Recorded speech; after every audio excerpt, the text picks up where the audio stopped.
Hey guys, what's up? Jared here, Dex and Dice, Ramblings of an LGS owner. And in today's video, I'm going to talk about something that I've been noticing, and I'm probably going to play with scissors while I talk. Something that I've noticed after, years of buying singles, collections, dealing with the general public and stuff like that. When people generally call the shop or they come in and ask questions like, calling me about what their collection is worth or whatever, they're not really asking me that. How can I explain this? Okay, so they're calling or asking me or whatever to agree with what they've already done the legwork on, technically, I guess. Like, oh, well, I was looking at eBay and this PSA 9, PSA 10 sold for $900. I have a raw card, so that must mean that it's worth $700. Or, you know, my collection app says that my entire collection is worth $10,000, but it's really not, because that collection app has probably a crap ton of bulk stuff in it. And by bulk stuff, I do mean commons, uncommons, and probably rares that are $1 or $2 under, that a lot of shops consider bulk and just give bulk pricing for. But anyways, I digress. Like, once that's once someone asks me that question, I already have that pretty much automatically preloaded loaded in my brain, because I've been doing this for a minute now, and that's just where I default to. And then when, like, I don't agree with their number that they have in their head, the conversation changes, the tone changes, their body language changes, all that good stuff. And, like, I get it, but at the same time, I understand people doing their due diligence to do a little bit of research on stuff before they make the phone call or they come up here and start talking to me. They're looking at the eBay sold. Well, most of them just look at the current eBay listings. They don't go to actual sold listings and click that to look to see what it actually sold for. So that's also something that most of you guys should take into consideration too. They're looking at, like, Facebook group sales, the actual, like, TCG market value, and, like, that already gives them a number in their head to where that's what they believe is what their collection or single or whatever is worth. They're not really asking me, hey, what do you think this is worth? They're like, please, dear Lord, tell me I'm right in my assumption that this is worth that, right? People don't want an actual evaluation of their collection or single or whatever. They want a legitimate witness, or a, I don't know, that I guess that's a good way to put it, like a legitimate witness or backup or whatever, to be like, yes, your thing is worth X.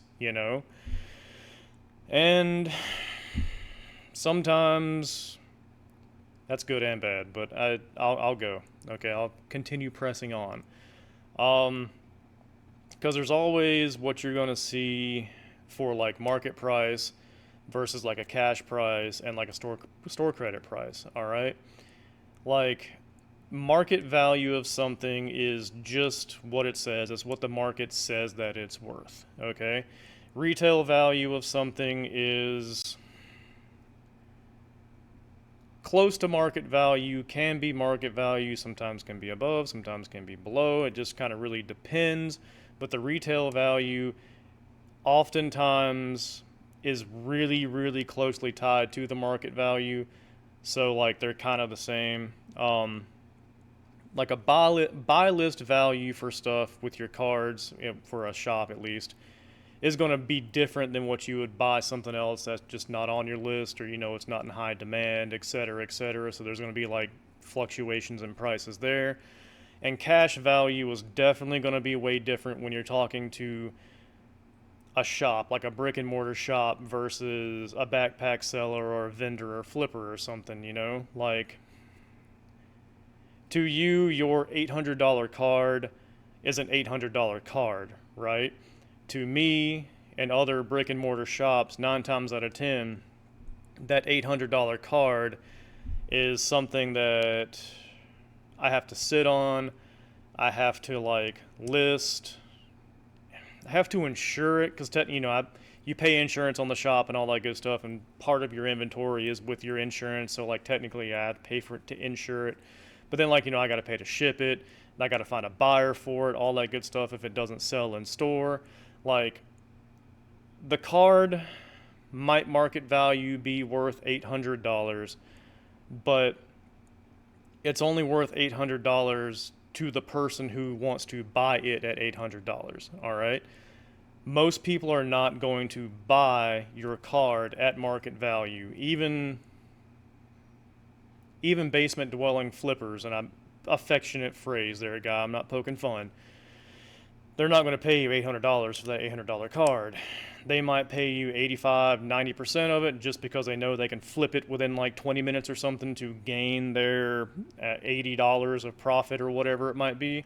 But they're still not going to offer you $800 flat for that card, right? So that's something that when you're calling a place to get your collection,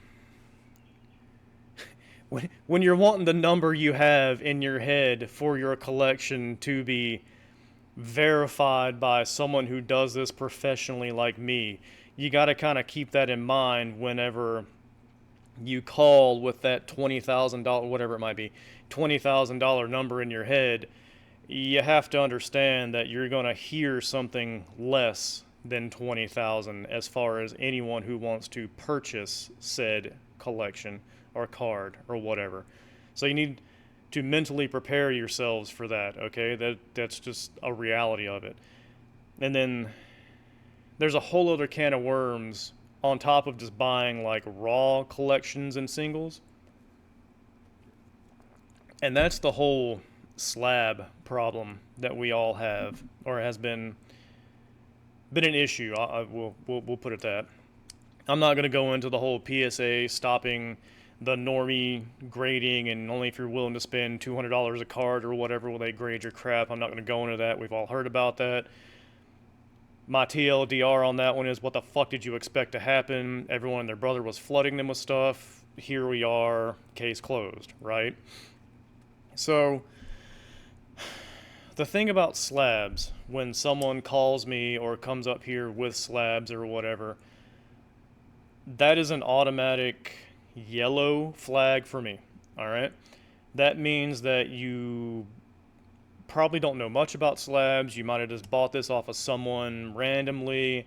You just heard that PSAs or Beckett's in the 9-10 range go for thousands of dollars, and here you are with a modern day common Pokemon graded at a 9 or a 10 in a PSA, and you're thinking that your 15-cent Pokemon card, because it's a common but it's a 10 or 9 or whatever, is worth $500.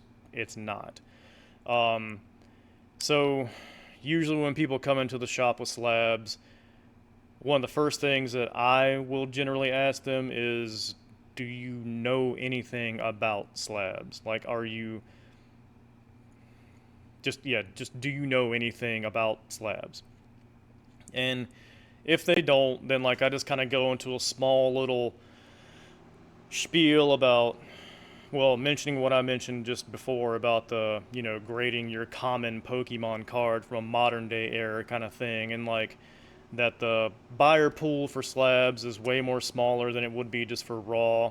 Slabs move way slower than anything else will move.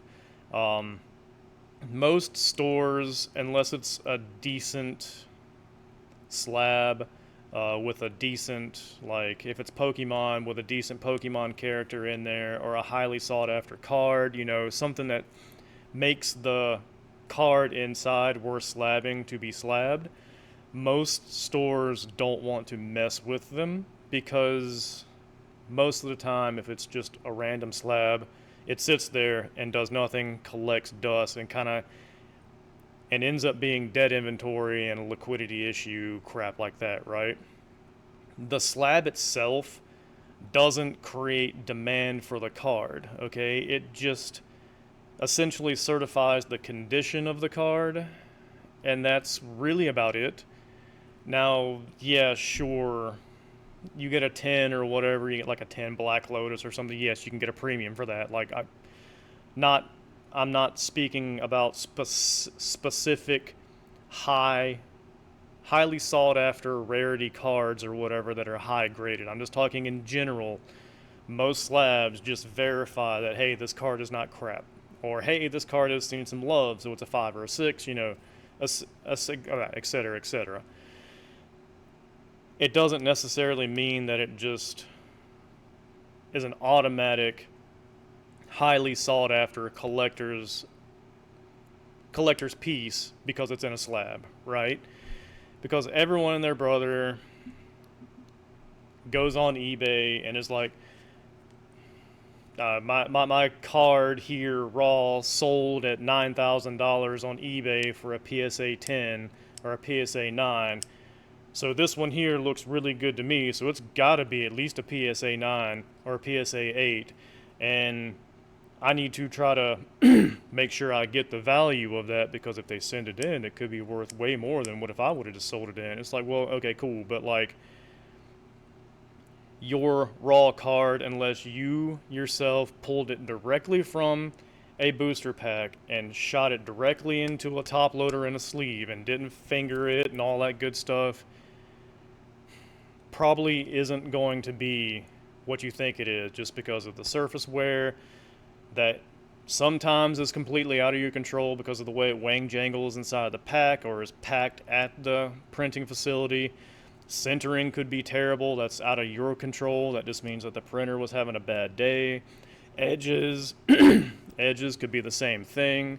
The blade could have been dull or whatever when they were cutting the sheet, and now you have weird little edges. Same thing with corners.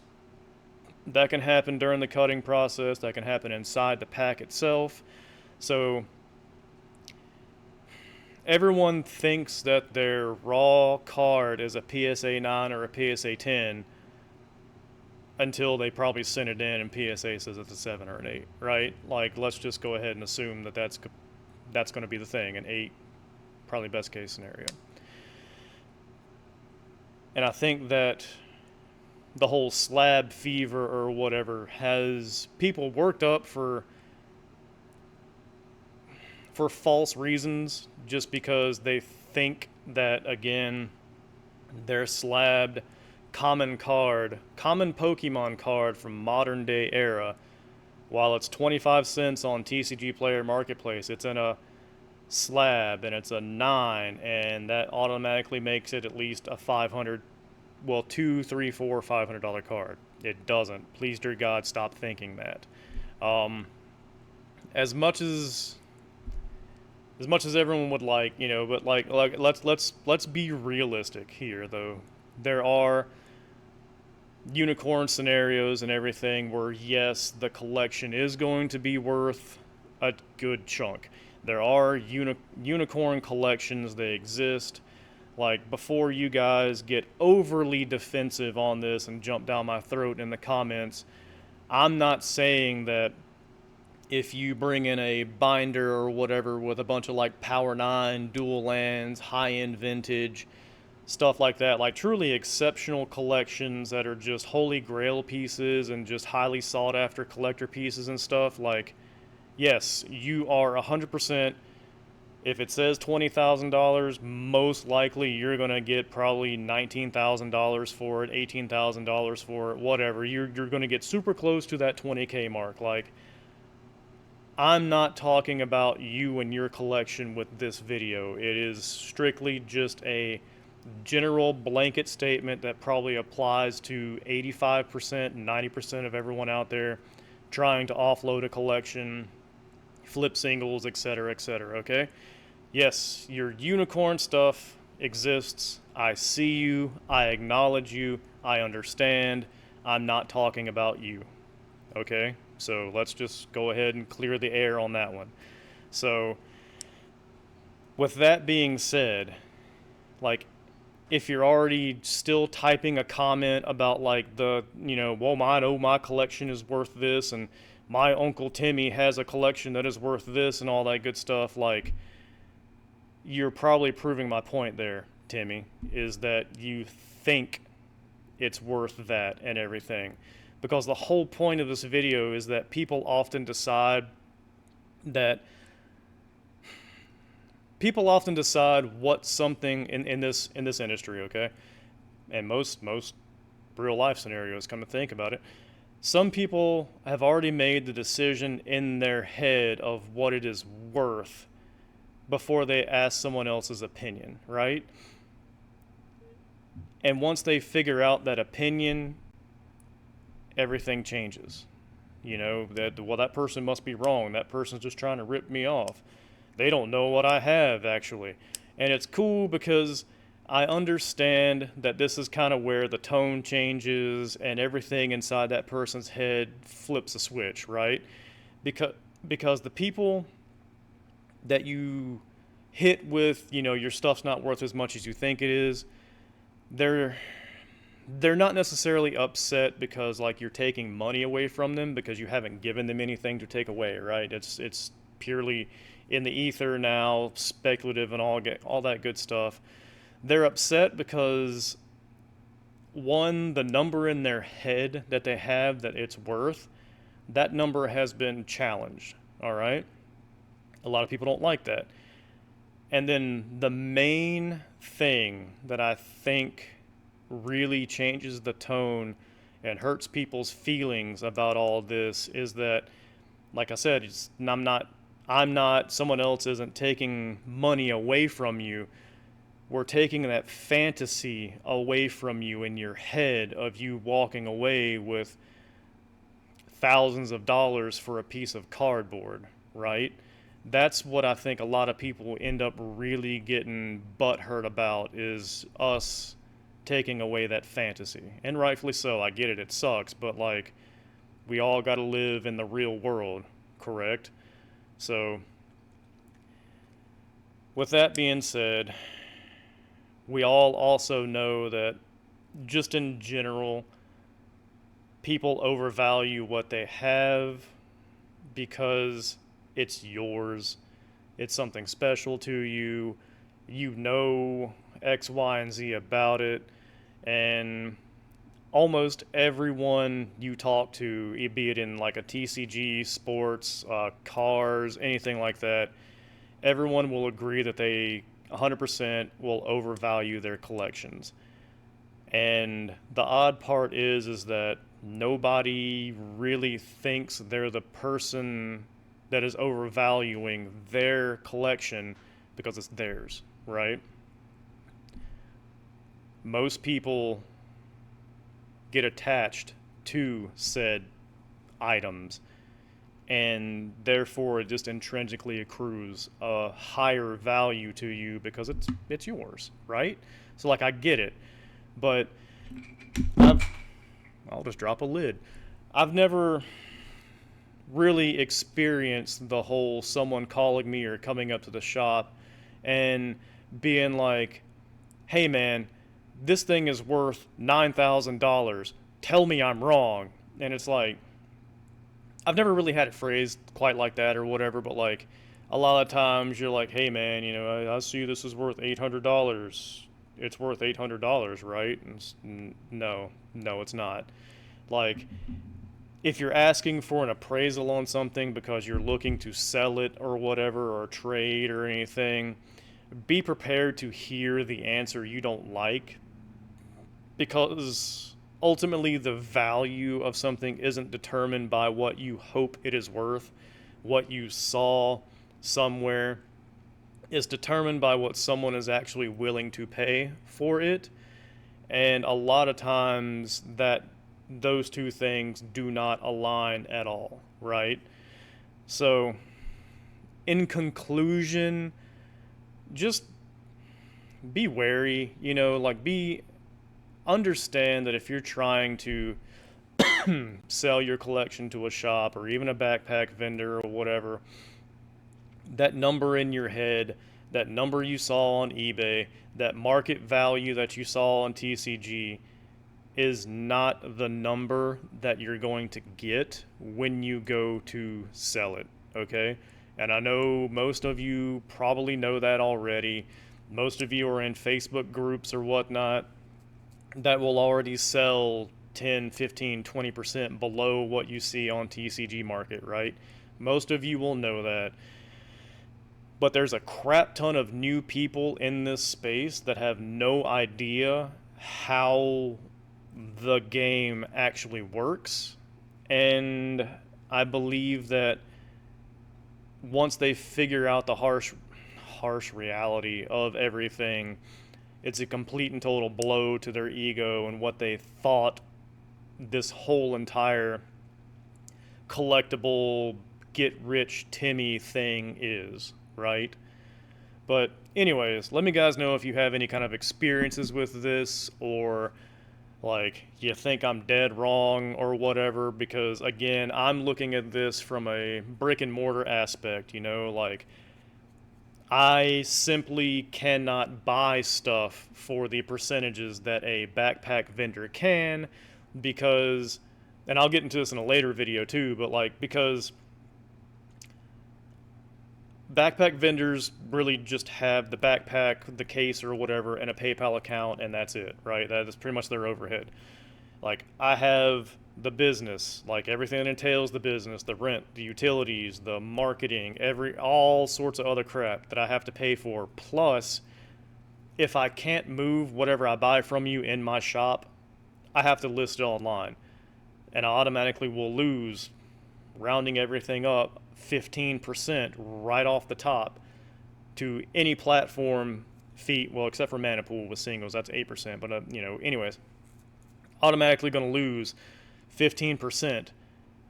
So, like, and that's just in the fees. That's not shipping something of a high value to somewhere, which will, even if it's a single card, if it's a single card going from here to California and it requires tracking, that's like a $8 endeavor. If it requires signature conversation because it goes over an X amount, that is like a $10 to $12 endeavor to ship the card, all right?